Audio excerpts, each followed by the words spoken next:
Welcome to Get Your Life podcast. My name is Liz Gonzalez, aka Lizzie G, and I'm gonna just get right to it.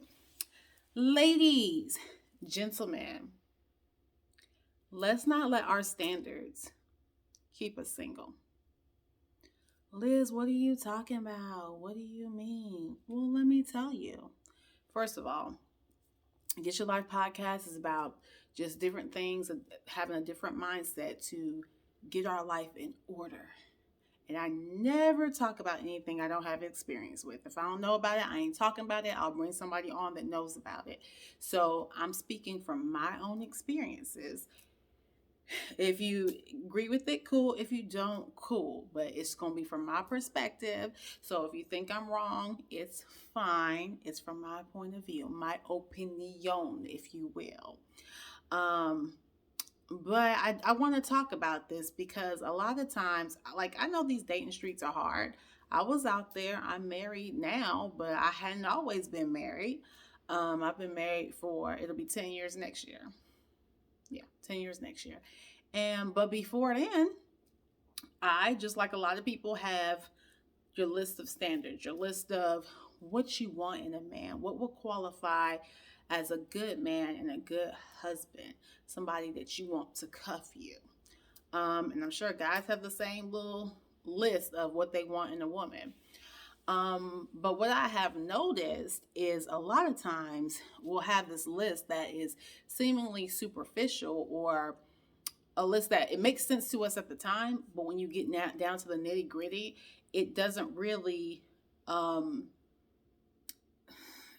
guarantee you a great partner and a great fit for yourself. So let me talk about my little list that I concocted when I was in the dating streets.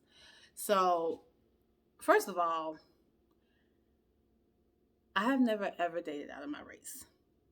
So having a black man on my list, that didn't even seem like a necessary thing. Not that I have anything against anybody of any other race, but I've only been approached by black men. I've only dated black men. I find other people attractive, but my biggest attraction was for black men. Therefore, I didn't think I needed to put a black man on my list because I figured I would be with a black man. Now, I am not with the black man. So yes, Liz Gonzalez. I am not Dominican. I'm not from Panama. I am Nigerian, and my husband is not black. He's not Afro Latinx. He is half Caucasian, half Puerto Rican. His father is Puerto Rican, hence the Gonzalez. So I didn't think I needed to put a black man on my list because I assumed my husband was going to be black. Moving right along. I assumed, and on my list was college educated because I am college educated. I figured that I would meet somebody in college and, we'd fall in love, it'll work out and we get married, yada, yada, yada. I did meet someone in college. I did fall in love with that person. It did not work out. So, yeah. So that's that. And what else was on my list? At the time I met my husband, I was 25. So let's say I was just like, no kids. I felt that was easy. I feel like 25 is a young enough age where everybody you meet should not have kids already. So that was one of the things. Those were the superficial things. Not really superficial, but things that I thought were important. And then, of course, I should have said that first, but a God-fearing man, someone who knows the Lord. Guarantee, and he got to be fine to me. My eyes have to be enticed by what I'm looking at. If you're not attractive, you're not gonna make the cut because I got to like you. I got to be attracted to you. So that's just a couple of things. Needless to say, if you know me well and you know my husband is not black. He did not graduate from college, and he had a kid when we got together. If I would have let those things deter me, or if I wouldn't have been open-minded to give David a chance, and I wasn't open-minded at first. I'm not even going to hold you. I'm not going to be dishonest. when I met him in college. He used to come visit with a mutual friend. So I did meet him in college, but he did not go to my school. Fast forward to out of college, I have a roommate. Some mutual friends from college come to visit, and David was with that mutual friend, Brandon. And I saw him, and at the time, like when I opened the door and Brandon and David were at the door, I hung my head down and I looked at my roommate, and she just shook her head. She's like, "Girl, I know," because she knew me. She knew me. She was like, "It's attractive. You're in a predicament," because at the time, did I have a boyfriend? I think I had a boyfriend, or I just broke up with the boyfriend, but I was talking to someone else, and I was just trying to keep my head together. Just one guy. One guy. Don't go getting all looking at other people. Focus. But I've never been good with that whole focus thing. So when it comes to dating, so I was like, I don't have time for all these extra problems in my life. So let him in. Everybody was chit chatting, having a great time. When it was time to go, he asked for my number, and I was like, yeah, no, because I already knew he had a kid. And for me, that was the biggest X for me. I was just like, I'm 25. I don't have kids.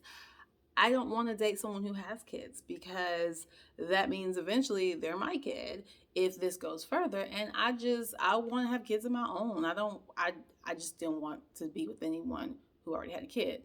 Nothing against people who already have kids. That's just not what I wanted for me, myself, Liz. So, yeah, I was just like, man, nah, man. So he was like, you're not going to give me, because he felt like we was vibing, and we were. But I was not giving him my phone number. Fast forward, a few days later, he texted me. He was like, yeah, Brandon gave me your phone number. I hope it's okay. How are you doing? I'm like, okay, this dude's persistent. But because I'm like, well, he went ahead and took the initiative. I'm like, you got my number now. Like, what's up? And from that day on, we talked every single day.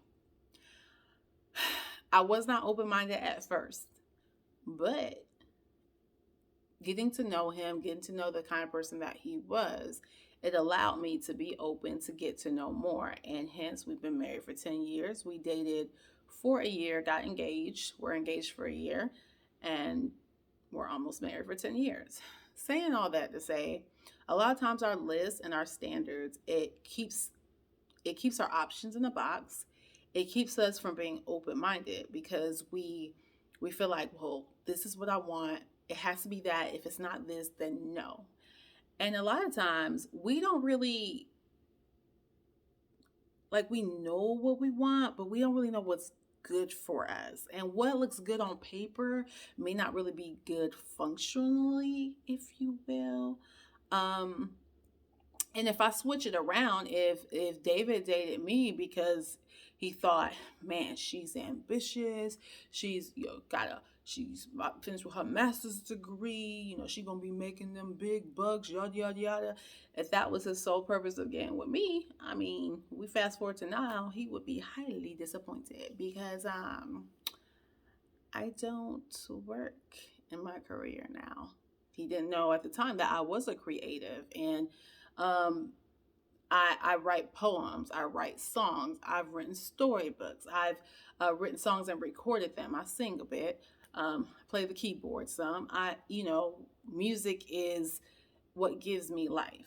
And so at the time, I was on this path of, get your degrees, work your career, yada, yada, yada. I didn't know that I would get to a point in my life where that stuff didn't serve me, and I'd be restless and want to do something else and want to venture and try something different. So if he only married me for that, he'd be highly mistaken. And if I only married him for where he was at that time in his life, then I would have missed that. If I wouldn't have talked to him, rather, based on where he was in his life at the time, I would have missed out, because I don't pay any bills. I haven't brought in income all of 2021. I have not worked now, a job, not one. Not because I can't get a job, but I've been in so many different situations where God was telling me, this is not what I want you to keep doing. And I kept getting a job because I could. In my field, you can get a job. That's one thing I could do. I'm trying to look at the time. I've been talking for a minute. Okay, 10 minutes. I'm gonna wrap this up soon. I can leave a job. That's one thing. If y'all seen Everybody Hates Chris, the mama, and she be like, my husband got two jobs, yada yada yada, and she quit her job. I wouldn't say I'm to that point, but I made sure that when I'm working, I did a great job. I, made sure everything was on point. But you're not gonna stress me because I can leave and get another job. That's one thing I don't get fired, but I do quit. Without a problem. Just this doesn't serve me anymore. Bye. So yeah. We just have to be mindful of just our expectations, our standards, and I'm not saying, by no means, I'm not saying settle. Only you know if you're settling. Don't worry about what anybody else thinks. Don't worry about how things will look, because from the outside, it may have appeared that I settled because my husband wasn't college educated because he had a kid and blah, blah, blah, blah. And he didn't have the career altogether or whatever. So from the outside, it could have looked like I settled. But if I would have thought about what everything looked like, I wouldn't be where I am now, where my husband has a wonderful career. He paid the bills. I'm here trying to figure out what to do with my creative life. But that would not have been possible if I would have stuck to my little list. So don't let your list keep you single now. Keep an open mind. And there's nothing wrong with being single. Some people are meant to be by themselves and they're going to live their best happy life. But if you're not wanting to be single, don't just be cutting folks off because they don't meet your standards right off the top. Give them a chance if they're worth a chance. And you might see that it was well worth the exploration. Until next time. So go ahead, get your life, and don't keep yourself single based on your standards. All right. Until next time, y'all have a good one. Bye.